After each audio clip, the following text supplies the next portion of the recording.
Petition દાખલ કરી 6 પોલીસના વિરુદ્ધમાં, જેમાં ડીવાયએસપી ગોસ્વામી મેડમ, પીઆઈ સાહેબ સાણંદ જીઆઈડીસી, પીએસઆઈ શેખ સાહેબ જેમના હાથમાં તપાસ હતી, અને અન્ય 3 અધિકારીઓ જેમને મહેશભાઈને એવું કહી માર્યા કે ઠાકોરોને બહુ હવા આવી ગઈ છે, તમને ગામ છોડાઈ દેવાનું છે.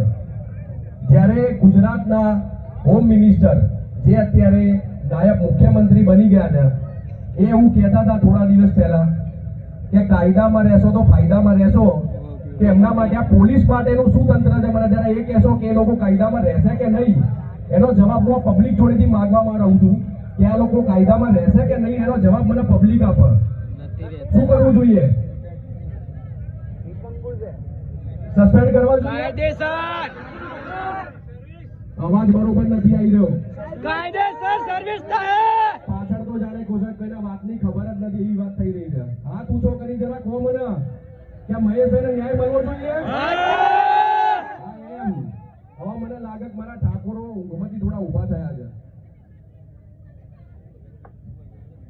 તો મિનિસ્ટર સુધી આપણે વાત પહોંચાડીશું ને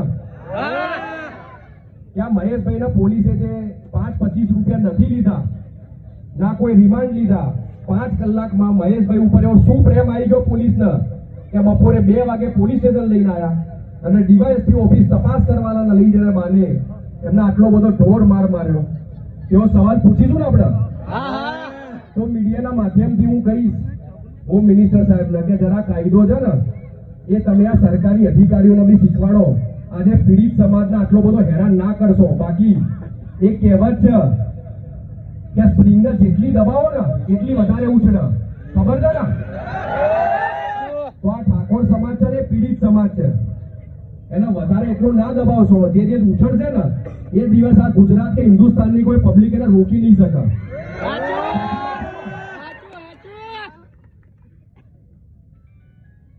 ગઈકાલે સોશિયલ મીડિયામાં એક વિડીયો રિલીઝ થઈ.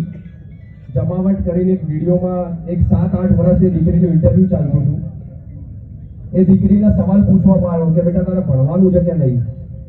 તો દીકરી એવો જવાબ આપ્યો કે અમે તો ગરીબ થઈ ગયા છીએ, અમે ભિખારી થઈ ગયા છે. વિક્રમભાઈ, રોહિતભાઈ, આવો જવાબ આપ્યો દીકરીએ. તો એને પૂછ્યું કે આવો જવાબ આપવાનું કારણ શું? તો દીકરીએ પૂછ્યું કે અમારું જે મકાન હતું એ સરકારે તોડી નાખ્યું છે. એ મકાન તોડી નાખ્યું એટલે અહીંથી અમારે બીજે જવું પડશે. જે શાળાઓ છે એ બધી પ્રાઇવેટ શાળાઓ થઈ ગઈ, તેની ફીસ 15,000, 20,000, 25,000 રૂપિયા છે. મારી મધર ઘરના કામ કરવા જઈ રહ્યા છે, મારા ફાધર નથી, તો અમે ભણીશું ક્યાંથી?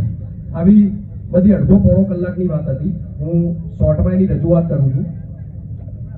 તેમને પૂછ્યું કે બેટા તારે ભણવું છે કે નહીં? તો દીકરી રડતા રડતા એવું કહી દીધું કે અમારી જોડે સ્કૂલ જ નથી, અમારી જોડે પૈસાની વ્યવસ્થા જ નથી, તો અમે કરીશું શું? ભણીશું ક્યાંથી? તો સરકાર દ્વારા જે અત્યાચાર થઈ રહ્યો છે એ થવો જોઈએ કે ના થવો જોઈએ? ના થવો જોઈએ. અવાજ નથી આવી રહ્યો. ના થવો જોઈએ. તો એ અવાજ ઉઠાવવા માટે શું કરીશું? કાયદેસરની કાર્યવાહી થાય. હા, ભાઈનો ખાલી અવાજ આવા જેવું લાગે છે કે આખી સભામાં એ નહીં લાગે એવું છે. ભેગા થવું જોઈએ. આજે 5,000 ઠાકોરો ભેગા થયા છે, ભવિષ્યમાં 2 લાખ ઠાકોરો ગાંધીનગરમાં ભેગા થવા જોઈએ. કદાચ કોઈને ખબર હોય તો હાથ ઊંચો કરીને જવાબ આપજો મને. સરકારે 1.5-2 વર્ષ પહેલા ગુજરાતમાં 6,000 સરકારી શાળાઓ બંધ કરી દીધી. કેટલા લોકોને ખબર છે? બોલો, આપણા ભવિષ્યની વાત છે, આપણને ખબર જ નથી. આ સરકારી શાળાઓ જે બંધ થઈ એનાથી શું સરકાર જે પબ્લિકને નુકસાન આપવા માંગે છે આપને ખબર છે શું છે? વિક્રમભાઈ, આ દાદાનો વિડીયો લેજો કે ગરીબ સમાજ જે છે જેની જોડે પૈસા ભણવા માટેના નથી, એ દીકરા દીકરીઓ ગુજરાતના તમામ જગ્યાએથી સિટી વિસ્તારની બહાર રૂરલમાં એ સરકારી શાળાઓમાં ભણી અને આગળ વધતા હતા. વિક્રમભાઈ, અને આજે એ 6,000 સરકારી શાળાઓ બંધ થવાથી એક શાળામાં 500 બાળક ગણીએ એક ગામમાંથી, તો આજે 30 લાખ બાળકો ઘરે બેસી ગયા છે. આટલો મોટો મુદ્દો કોઈના ધ્યાને જ નથી. વર્ગીકરણની વાત કરીએ આપણે, બીજી વાત કરીએ, પણ હું એવું કહેવા માંગુ છું કે તમે અનામતનો લાભ ક્યારે લઈ શકશો? જ્યારે તમે સ્કૂલમાં ભણવા જશો. પણ તમે ભણતા જ નથી તો લાભ લઈ શકશો? અવાજ કરો જરા. મને એમ કહો, સરકારી નોકરી કેટલા જણા જોડે છે? આમાંથી હાથ ઊંચો કરો જરા. બોલો બોલો બોલો. માઈક આપો છે, માઈક આપો.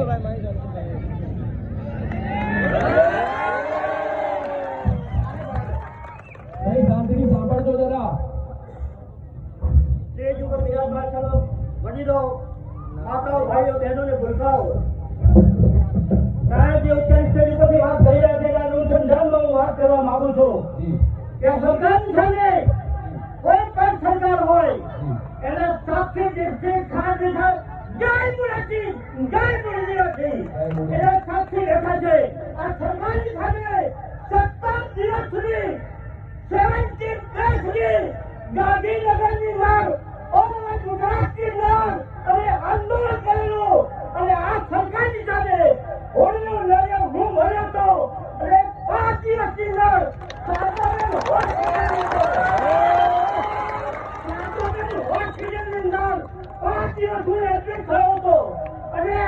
એ વખતે ગૃહમંત્રી તરીકે જવાબદાર સાહેબ જે સૌરાષ્ટ્રના ગૃહમંત્રી હતા અને સાધારણ નથી તે શિક્ષકોનું ટોળું સાધારણ હોસ્પિટલની સામે બેસેલું.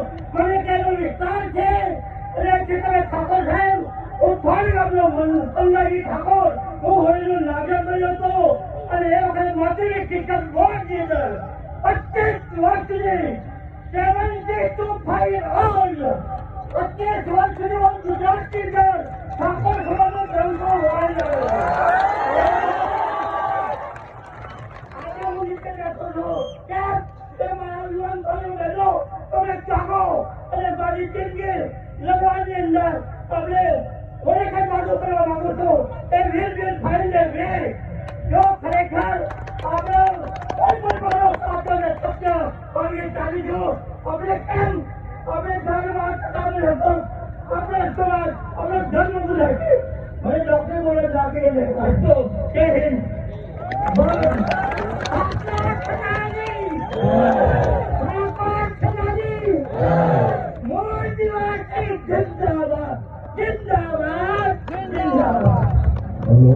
તારા માટે એકવાર ફરી તાલીઓ વગાડીશું આપણે.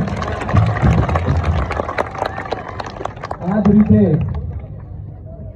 હજારો ઠાકોરો અલગ અલગ થઈને ન્યાય માટે લડી રહ્યા છે, પરંતુ ન્યાય ના મળવાના હિસાબે દાદાએ જેમ કીધું કે હોળીનું નાળિયેર બનવું પડ્યું, જેલમાં જવું પડ્યું, માર ખાવો પડ્યો. પણ હું એમ કહેવા માંગુ છું કે આજે જે સ્ટેજ છે ને દાદા, એમાં એક બી રાજકીય કોઈ વ્યક્તિ નથી. આજે સ્વયંભૂ સમાજના તમામ આગેવાનો ભેગા થયા છે અને લડત હંમેશા જ્યારે સામાજિક લોકો કરશે ને તો જ થશે.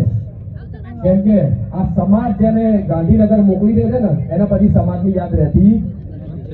સાચી વાત કે ખોટી વાત? સાચી વાત કે ખોટી વાત? સાચી વાત. બીજું, આ ઠાકોર સમાજ માટે લોકો કહેતા હોય છે કે આ એકદમ કચડાયેલો વર્ગ છે, પીડાવાળો વર્ગ છે. તો આ સ્ટેજ ઉપરથી હું એવું કહેવા માંગુ છું કે આ સમાજની અવેરનેસ લેવા માટે આપણા વિક્રમભાઈને એવી રિક્વેસ્ટ કરી છે કે રોહિતભાઈને કે તમે જે ગામડાના પિક્ચરો બનાવો છો તો પબ્લિક તમને ભગવાન માને છે. તો હું એવું કહેવા માંગુ છું કે તમે અમદાવાદથી દુબઈ જઈ અને આ પબ્લિકને એવું બતાવો કે આ દુનિયામાં શું ચાલી રહ્યું છે, એવું બતાવવું જોઈએ. એવું પિક્ચર વિક્રમભાઈએ બનાવવું જોઈએ. વિક્રમભાઈ, પબ્લિકની એવી માંગ છે કે તમે આ ગામડાઓમાંથી ઠાકોર સમાજને એવું બતાવો કે દુનિયા ક્યાં પહોંચી ગઈ છે અને આપણો સમાજ ક્યાં ગયો છે. ફરી એકવાર વિક્રમભાઈને બધા હાથ ઊંચો કરીને કહો કે આવું પિક્ચર બનાવવું જોઈએ તો જ ખબર પડશે. રોહિતભાઈ ધ્યાન આપજો જરા.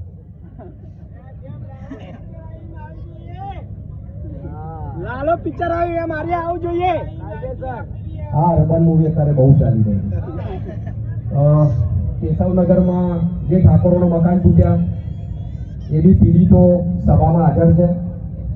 સ્ટેડિયમમાં તૂટ્યા. અત્યારમાં આજે બી હજુ ડિમોલેશન ચાલી રહ્યું. સરકારી બધી વસ્તુઓ બંધ હોવા છતાં બી આજે હજુ ઈસનપુરમાં ડિમોલેશન ચાલુ છે. તમારે ન્યાય માંગવો હોય તો એના માટે રજા છે, પણ કોઈની ઉપર અત્યાચાર કરવો હોય તો એના માટે કોઈ કોર્ટ લાગુ પડતી નથી.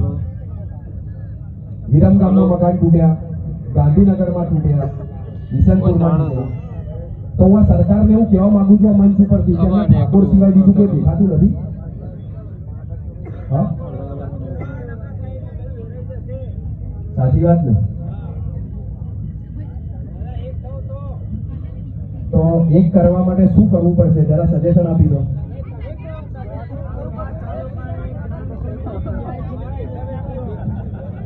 મારા જેવા આ ગુજરાતમાંથી 1000 જયસી પેદા કરી શકીએ આપણે? પેદા કરી શકીએ?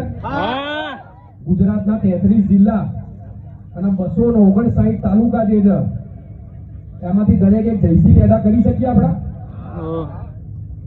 તમને પૂછવું વડીલ. અમે તો કરીએ છીએ, પણ સાથ કોણ આપવાનો છે? હું એમ કહું છું કે 2, 4, 5 દિવસથી આપ જોવો જરા કે વડગામના ધારાસભ્ય જિગ્નેશ મેવાણી બધા ઓળખતા છો ને? સરકારની સામે બાય ચડાઈ અને વ્યસન મુક્તિના મુદ્દે લડી રહ્યા છે. આખો સમાજ રોડ ઉપર આવી ગયો છે ને?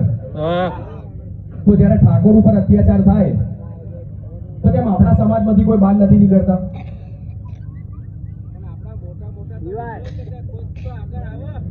જાતે મર્યા વગર સ્વર્ગ કે નરકની ખબર પડતી નથી.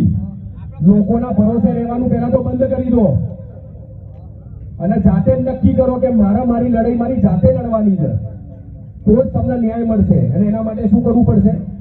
ભણવું પડશે. શું કરવું પડશે? ભણવું પડશે ને? ભણીશું તો સાચા ખોટાની ખબર પડશે. નહીતર આવા ડીવાયએસપી જેવા છે એ બોલાવશે અને કહેશે કે ભાઈ આ ઠાકોરોની હવા કાઢી નાખવાની છે. એટલે ગઈકાલે મહેશભાઈનો વારો હતો, ભવિષ્યમાં કોનો વારો આવશે? કોનો વારો આવશે? તો માર ખાવો છે કે લડવું છે? હા, અવાજ નહીં આવી રહ્યો, બોલો. માર ખાવો લાગે છે બધાને ને? નથી ખાવો? આપણે પાણી નથી દેવા, કેમ કે સરદાર વલ્લભભાઈ પટેલ જયારે બંધારણ માટે બાબા સાહેબ આંબેડકરને નીકળ્યા હતા તો કદાચ આ મંચ પરથી એવું કહી શકું કે સૌથી વધારે આ ભારત દેશને મજબૂત બનાવવા માટે રાજા રજવાડાઓએ પોતાના રાજ આપ્યા ને ત્યારે આ ભારત દેશ એક બન્યો છે. વિક્રમભાઈ, સાચી વાત ને? તો એમનું જ તમે લઈ અને તમે એમની ઉપર અત્યાચાર કરશો તો ક્યાં સુધી સહન થશે? સહન થશે? નહીં થાય ને? ના થાય. હવે આગળ બીજા બી વક્તાઓ છે, હું સ્ટેજ પરથી કહીશ કે આ સભા માટે છેલ્લા 3 દિવસમાં તૈયારી કરી. લોકો એવું કહેતા હતા જ્યારે મેં શરૂઆત કરી, ગામડે ફરવાનો જ્યારે પ્રવાસ ચાલુ કર્યો ત્યારે લોકો એવું કહેતા હતા કે સાહેબ તમે છેતરવા આવ્યા છો, બીજી વાર પબ્લિક ભેગી નહીં થાય, એકવાર જીએમડીસી થયું અમે જોઈ લીધું શું થયું છે, એટલે આ સમાજ ક્યારે બી ભેગો થશે નહીં. પરંતુ આજે આટલી મોટી સંખ્યામાં આખા ગુજરાતમાંથી જે બનાસકાંઠાથી બી લોકો સમાજની એકતા માટે આ પધાર્યા છે, તો મને એટલો ગર્વ છે કે તમે મોટા પ્રોગ્રામોમાં સમૂહ લગ્ન સમિતિમાં જાઓ છો, એ ફરજ છે, એ સમાજનો પાર્ટ ઓફ પાર્ટ છે. પરંતુ જ્યારે કોઈ ઠાકોરના દીકરા ઉપર જ્યારે અન્યાય થતો હોય ને ત્યારે સૌથી પહેલા આગળ રહેજો.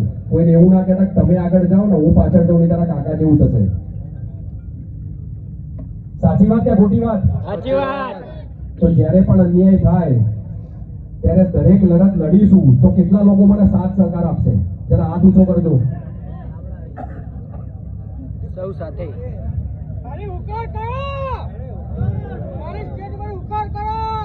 હું થોડાક જ સમયમાં કદાચ જાન્યુઆરીમાં ફરી એક કાર્યક્રમ કરવા જઈ રહ્યો છું. ખેડા વિસ્તારમાં ભાતીજી મહારાજના મંદિરે આશીર્વાદ લઈ અને એક ભવ્ય રેલીનું આયોજન કરવા જઈ રહ્યો છું. ત્યાં ભાતીજી મહારાજના મંદિરે આશીર્વાદ લઈ અને આવનાર સમયમાં 1-1.5 વર્ષની મહેનત કરીશ, ગામડે ફરી અને પછી એક એજ્યુકેશનનો મારા રથ લઈને નીકળો છો આખા ગુજરાતમાં ચાલતા, કેટલા લોકો સાથ આપશો?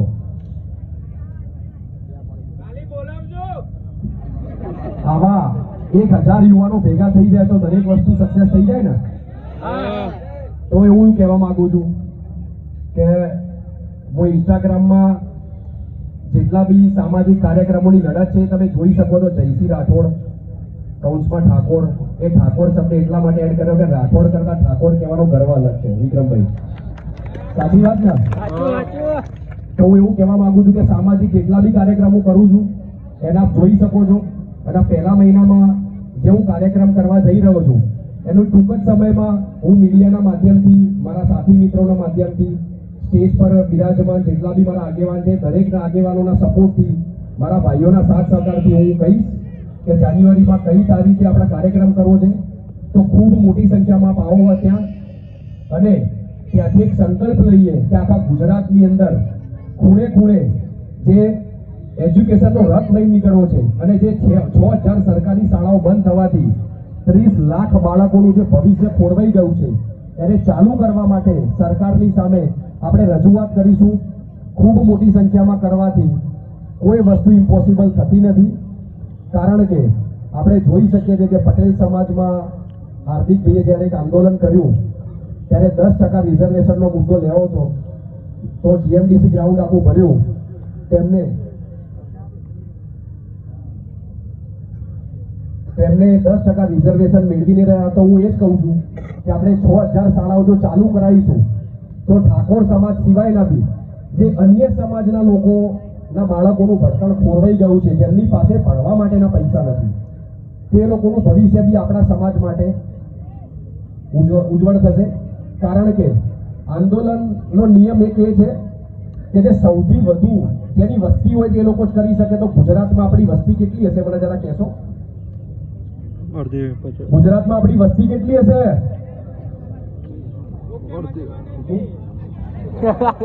ગુજરાતમાં 37% વર્ગ હોવા છતાં સૌથી વધુ માર આપણે ખાવાનો અમદાવાદમાં છેલ્લા 2 મહિનાની અંદર 4 ઠાકોરોના મર્ડર થઈ ગયા. તો ત્યાં કોણે માર્યું?